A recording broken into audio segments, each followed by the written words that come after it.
1.5 के question number 2 से start करेंगे। इसमें दो पार्ट है, मैं फर्स्ट पार्ट आपको सॉल्व करके दिखा रहा हूँ। For which values of a and b does the following pair of linear equation has an infinite number of solution. आपको ए और बी की ऐसी वैल्यू निकालनी है जिससे इस इक्वेशन में आप पुट करोगे तो आपके सॉल्यूशंस क्या हो जाएंगे, इनफाइनाइट सॉल्यूशंस हो जाएंगे। इट मीन सिंपल यही है कि आपको ए और बी की क्या निकालनी है, वैल्यू निकालनी। तो देखिए आपके पास फर्स्ट इक्वेशन क्या है, 2x + 3y = 7 और next is a - b x + a + b y = 3a + b - 2।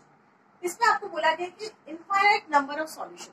Infinite number of solution के कंडीशंस क्या रहते हैं?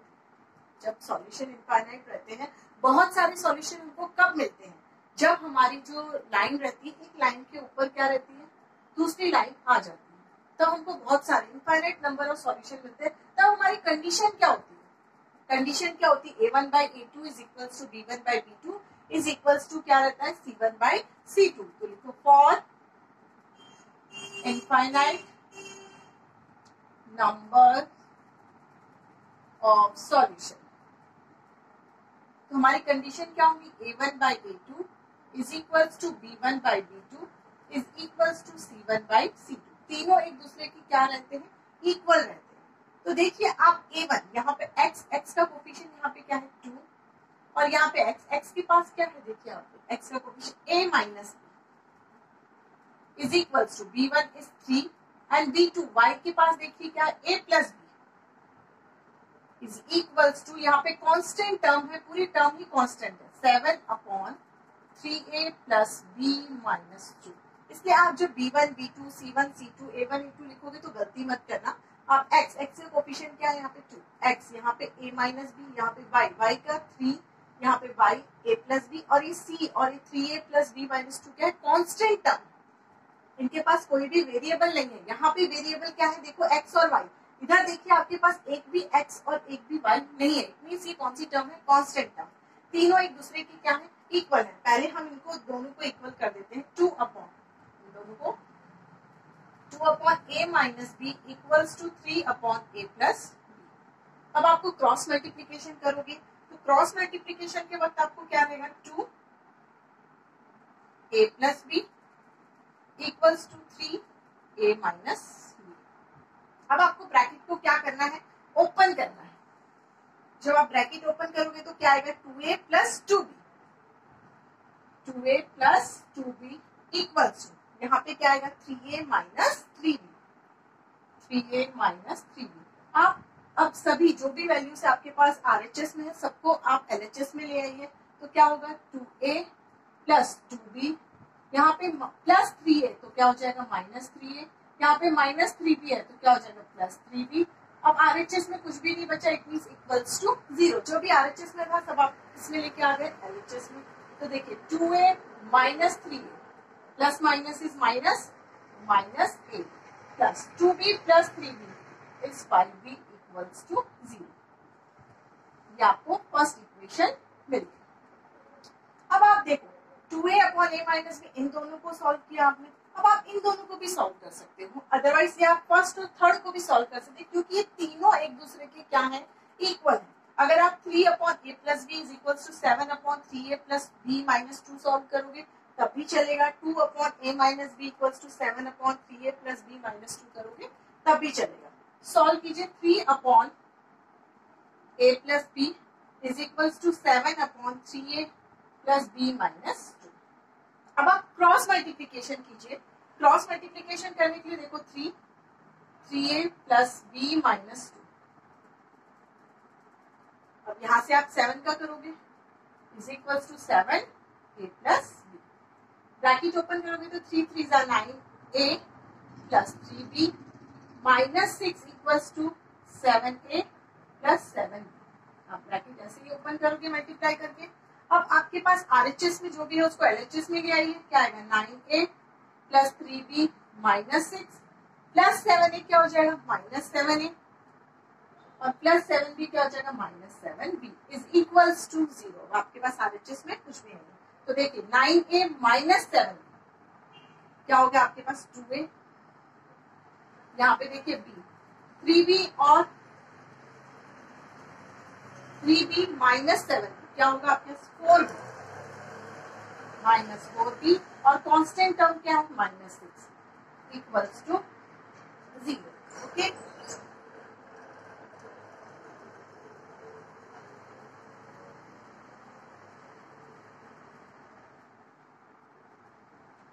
अब देखिए आपके पास 2a minus 4b minus 6 equals to 0। अब आप देखिए इसमें से आप लिख सकते हो -6 को आप RHS में लेके जाओगे तो क्या होगा 2a minus 4b equals to 6। इसमें से आप 2 को कॉमन भी निकाल सकते हो। 2 को कॉमन निकालोगे या 2 से आप डिवाइड करोगे तो देखो 2 कॉमन रहा तो क्या आएगा a माइनस 2 की टेबल में 4 कितने टाइम्स आता है 2b और 2 की टेबल में 6 कितने टाइम्स आता है 3। तो आपकी जो सेकेंड इक्वेशन रहेगी, ठीक है, या आप इसको डिवाइड भी कर सकते हो। किससे डिवाइड कर दोगे 2 से सभी को डिवाइड कर दोगे तो क्या बचेगा आपके पास a minus 2b equals to 3।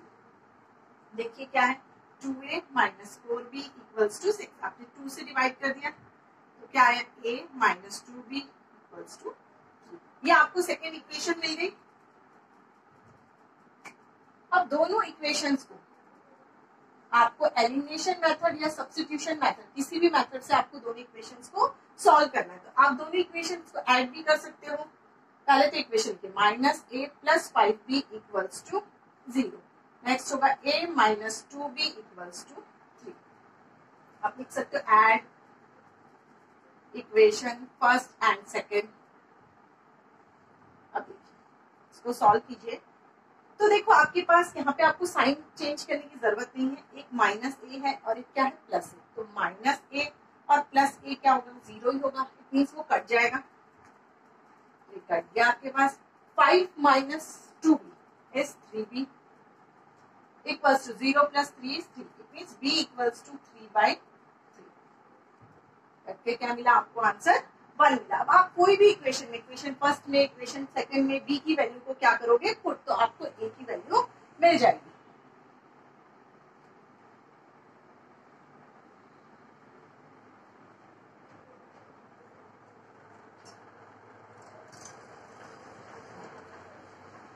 देखो आपकी इक्वेशन क्या है, फर्स्ट इक्वेशन यही है। आपकी फर्स्ट इक्वेशन थी तो लिखिए put b equals to 1 in equation first. Equation first में आप b की वैल्यू को पुट करोगे तो माइनस a प्लस ये इक्वेशन 1 ही है ना आपकी 5 b is 1 equals to 0 minus a plus 5 equals to 0। अब देखिए आपके पास माइनस a इक्वल्स टू क्या हो जाएगा प्लस 5 को RHS में ले जाओगे तो क्या हो जाएगा -5। Minus minus is cut a की वैल्यू क्या है 5। आपको a और b की वैल्यू मिल गई। आप चेक कर सकते हो इक्वेशन में पुट करके। इट मींस आप a की वैल्यू 5 और b की वैल्यू 1 पुट करोगे तो आपको इनफाइनाइट नंबर ऑफ सॉल्यूशंस मिलेंगे। Okay, now second part of question number 2 exercise 3.5। For which value of k will the following pair of linear equation have no solutions? No solutions कब होते हैं? हमको solutions नहीं मिलते। कब मिलते हैं? नहीं, जब हमारे पास लाइन क्या होती है पैरेलल्स होती है, वो कहीं पर भी इंटरसेक्ट नहीं करती है, तब हमको solutions नहीं मिलते हैं। तो वो कौन सी कंडीशंस हैं जिसमें हमको solutions नहीं मिलते हैं? आपके पास कंडीशंस हैं तो लिखो for no solutions। सॉरी, पहले आप इक्वेशंस लिखिए क्या है 3x plus y equals to 1। Next is 2k minus 1 kx plus k minus 1 y equals to 2k plus 1। आपको नो सॉल्यूशन, नो सॉल्यूशन की पहले कंडीशन लिखनी है। For no solution, no solution की कंडीशन है आपकी a1 by a2 is equals to b1 by b2 is not equals to c1 by c2। इस condition में जब आप ग्राफ ड्रॉ करते हो तब आपका ग्राफ में लाइंस क्या होती है पैरेलल्स होती है। और पैरेलल लाइन होती है तो हमको कोई भी सॉल्यूशन नहीं मिलता है। तो देखिए आपके पास a1 x का कोफिशिएंट 3 और a2 x के पास यहाँ पे coefficient 2k minus one equals to B1, y के पास यहाँ पे 1 कोफिशिएंट है और B2 k minus 1 is not equals to C1 is 1 and 2k plus 1। यहाँ पर भी देखो कि आप कांस्टेंट मीन जिसके पास कोई भी वेरिएबल नहीं रहता, तो देखो यहाँ पे कोई भी वेरिएबल नहीं है, ये क्या है 2k प्लस 1 और ये क्या है 1। यहाँ पे आपको k की ऐसी वैल्यू निकालनी है या k की वैल्यू निकालनी है, बस ये समझिए जिससे ये जो आपको इक्वेशंस दी हैं वो क्या हो जाए, नो सॉल्यूशन हो इक्वेशंस का। ठीक है, सिंपली मतलब आपको k की वैल्यू निकालनी है, तो ये दो इक्वल है और ये क्या है नॉट इक्वल। तो हमको पहले स्टार्टिंग में दो सॉल्व कर देने, जो इक्वल है उन्हीं को सॉल्व करोगे, नॉट इक्वल है उनको सॉल्व करने की जरूरत नहीं है। तो देखिए यहाँ पे 3 2k minus 1 is equal to 1 upon k minus 1। अब आप क्रॉस मल्टीप्लीकेशन कीजिए तो क्या आएगा 3k minus 1 is equal to 1 2k minus 1। Cross multiplication किया आपने। अब ब्रैकेट्स को ओपन कीजिए, 3k minus 3 is equal to 2k minus 1। अब आप इक्वेशन को इक्वल टू 0 भी कर सकते हो, तो देखिए क्या आएगा 3k माइनस 2k। अगर आपको इक्वेशन को इक्वल टू 0 नहीं करना है तो देखो 3k माइनस 2k, यहाँ पे ऑलरेडी कौन सी कांस्टेंट टर्म है, कांस्टेंट टर्म यहाँ पे क्या है माइनस 1, और यहाँ से आप LHS से RHS में लेके जाओगे तो क्या हो जाएगा प्लस। देखिए अब 3k minus 2k is k और माइनस प्लस इज माइनस, तो 3 माइनस 1 इज 2 और साइन हमेशा बड़े नंबर का लगता है, 3 के पास क्या है प्लस, तो k equals to 2। k equals to 2 जब आप पुट करोगे यहाँ पे तब आपके पास क्या रहेगा, जब आप देखोगे तो आपके पास सॉल्यूशन जो आएगा वो क्या आएगा, नो सॉल्यूशन आएगा। तो क्या लिखोगे, the given system of equation will have no solution if k equals to 2। k की क्या वैल्यू पुट करोगे तो नो सॉल्यूशन हो जाएगा, k की 2 वैल्यू पुट करोगे तो आपका सॉल्यूशन क्या हो जाएगा, नो हो जाएगा। Okay, thank you.